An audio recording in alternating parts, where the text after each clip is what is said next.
Hi ಎಲ್ಲರಿಗೂ ನಮಸ್ಕಾರ. Welcome back to my channel ಜೋ ಸ್ಮಾರ್ಟ್ ಕಿಚನ್. ನಾವಿವತ್ತು ಮೆಂತ್ಯ ದೋಸೆ ಹೇಗೆ ಮಾಡೋದಂತ ನೋಡ್ಕೊಂಡು ಬರೋಣ. ಪ್ಲೀಸ್ ನನ್ನ ಚಾನಲ್ನ ಸಬ್ಸ್ಕ್ರೈಬ್ ಮಾಡಿ. ಸೊ ಹೇಗೆ ಮಾಡೋದಂತ ನೋಡ್ಕೊಂಡು ಬರೋಣ. ಮೆಂತ್ಯ ದೋಸೆ ಮಾಡಲಿಕ್ಕೆ ಮೆಂತ್ಯ ಮತ್ತು ಅಕ್ಕಿನ 5 hours ಹಿಂದೆ ನೆನೆ ಹಾಕ್ಕೊಂಡಿದ್ದೀನಿ. ನೆನೆ ಹಾಕ್ಕೊಂಡು ಚೆನ್ನಾಗಿ ತೊಳ್ಕೊಂಡಿದ್ದೀನಿ. ಸೊ ಇವೆರಡನ್ನ ರುಬ್ಕೋಬೇಕು. ರುಬ್ಕೊಳ್ಳುವಾಗ ಅಕ್ಕಿಗೆ ಒಂಚೂರು ತೆಂಗಿನಕಾಯಿ ಹಾಕ್ಕೊಂಡು ರುಬ್ಕೋಬೇಕು. ಸೊ ಇದು ನಾನು ಇದಿಷ್ಟನ್ನು ರುಬ್ಕೊಂಡು ಬರ್ತೀನಿ.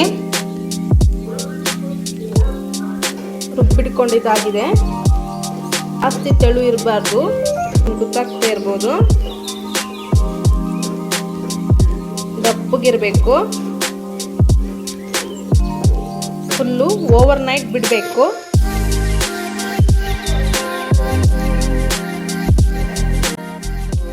ದೋಸೆಗೆ ಹಿಟ್ಟು ರೆಡಿಯಾಗಿದೆ. ಇದಕ್ಕೆ ಉಪ್ಪು ಹಾಕೋತೀನಿ.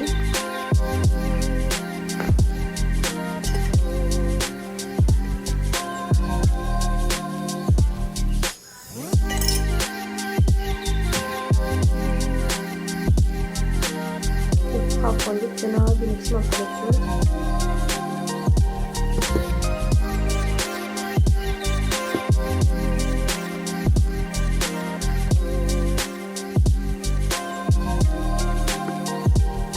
ಮೊದಲಿಗೆ ಗ್ಯಾಸ್ ಮೇಲೆ ತವ ಇಟ್ಕೊಂಡಿದ್ದೀನಿ. ಅದಕ್ಕೆ ಎಣ್ಣೆನ ಹಾಕ್ಕೊಂಡು ಚೆನ್ನಾಗಿ ಉತ್ಕೋತೀನಿ. ತವ ಫುಲ್ಲು ಚೆನ್ನಾಗಿ ಉತ್ಕೋತೀನಿ. ತವ ಚೆನ್ನಾಗಿ ಕಾಯಬೇಕು ದೋಸೆ ಹಾಕಲಿಕ್ಕೆ. ತವ ಚೆನ್ನಾಗಿ ಕಾದಿದೆ. ಇವಾಗ ದೋಸೆ ಹಾಕ್ತಾ ಇದ್ದೀನಿ.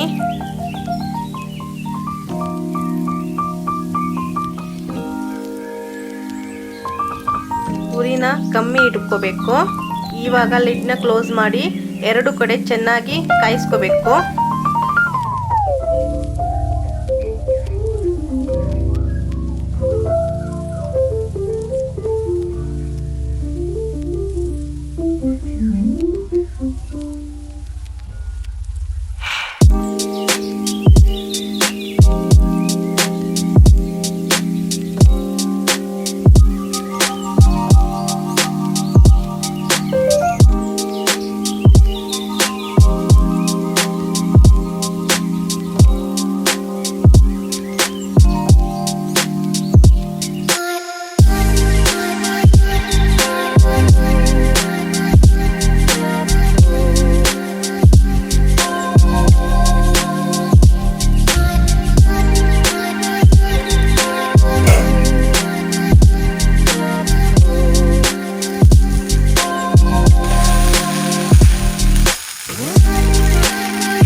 ನೋಡಿ, ಮೆಂತ್ಯ ದೋಸೆ ರೆಡಿ ಆಗಿದೆ. ಎಷ್ಟು ಚೆನ್ನಾಗಿ ಬಂದಿದೆ. ತುಂಬ ಸಾಫ್ಟ್ ಆಗಿ ಬಂದಿದೆ. ಪ್ಲೀಸ್ ಈ ನನ್ನ ವಿಡಿಯೋನ ಶೇರ್ ಮಾಡಿ ಹಾಗೂ ನನ್ನ ಚಾನಲ್ನ ಸಬ್ಸ್ಕ್ರೈಬ್ ಮಾಡಿ. Thank you.